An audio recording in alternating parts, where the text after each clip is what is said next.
Franklin, my love. My boyfriend or ex na. And now my husband. Yes. I promise I will love you forever. Not just on easy days, but especially on difficult days. Magkasama man tayo o nasa magkabilang panig ng mundo.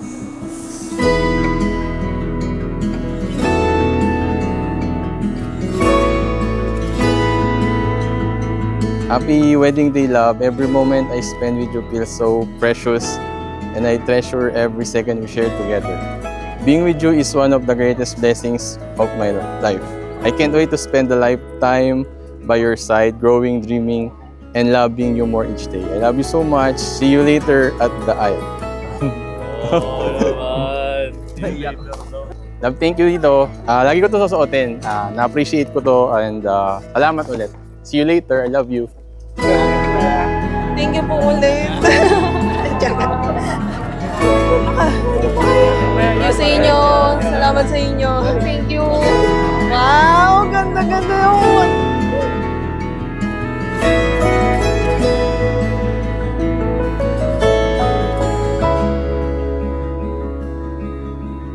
Effie, ika'y tinawag ng Diyos para kay Franklin.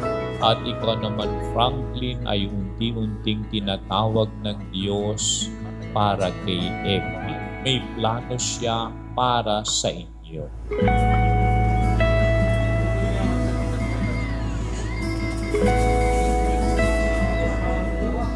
Then, pinakamagaling mag-basketball.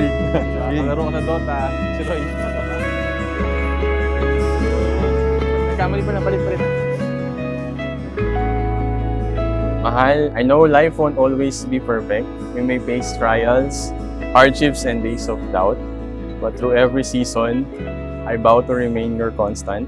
As your husband, I promise to stand beside you in joy and in sorrow, in calm and in storm.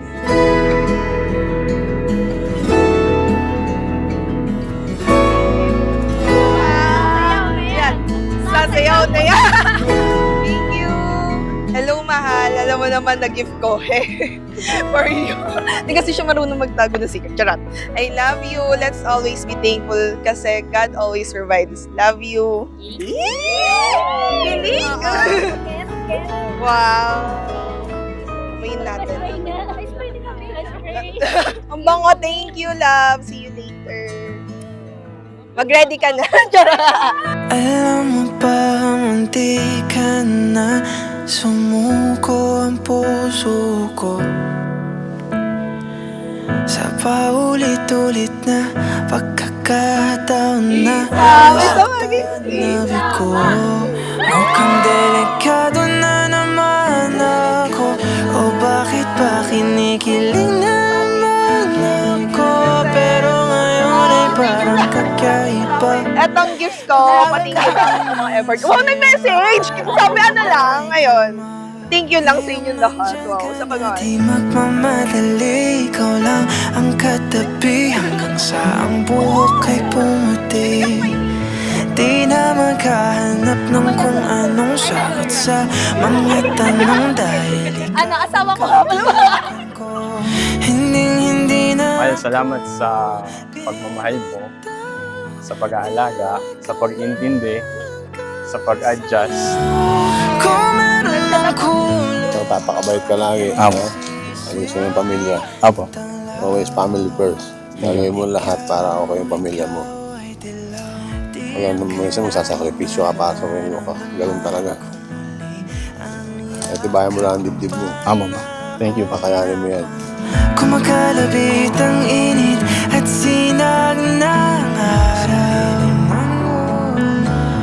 Mukhang di naman delikado kasi parang Thank you na nagkaroon ako ng mabuting anak sa tulong ng aking asawa. Kahit wala ako, nasa malayo ako, napalaki niyang mabuting anak ang baby girl ko.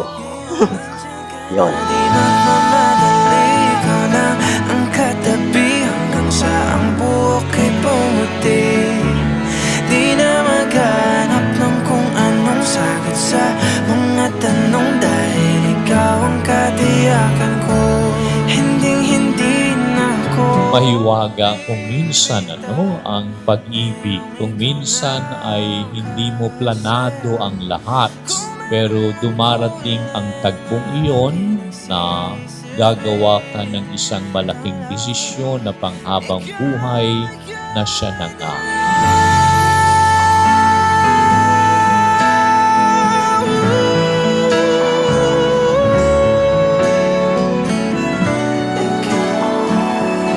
Grabe, tagal natin yung ito. Oo. 40,870 kilometers. 9,240 miles. Ganun kalayo yung distance natin sa isa't isa before. Oo. But love always finds its ways because finally, we're here together standing before God and everyone we love, ready to begin our forever. Ikaw lang katabi hanggang sa ang buhok ay pumuti. Dahil ikaw, hindi na ako bibitaw. Ngayon ikaw nagkasayaw. Kung meron mang kulay I will never leave your side.